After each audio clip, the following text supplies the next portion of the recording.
Gala Națională a Excelenței în Asistență Socială este un eveniment extrem de important pentru asistenții sociali din toată țara. De aceea, câștigarea unui premiu la această gală este o mare onoare. Dar este și o recunoaștere a muncii pe care am desfășurat-o în cadrul Cabinetului Individual de Asistență Socială. Sigur că, pe de altă parte, acest premiu este și o responsabilitate.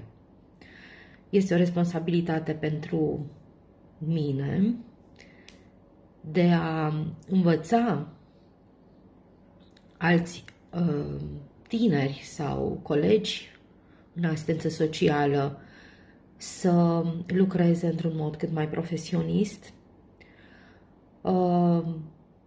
Studenții care fac practica la Cabinetul de Asistență Socială pe care eu îl conduc și sunt bucuroasă că în fiecare an o parte din studenții de la Universitatea din Oradea aleg cabinetul meu pentru practică.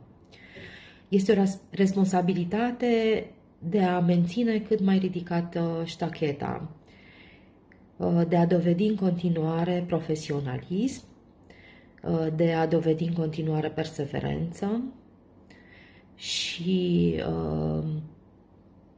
de a ne face mereu mândri că suntem asistenți sociali.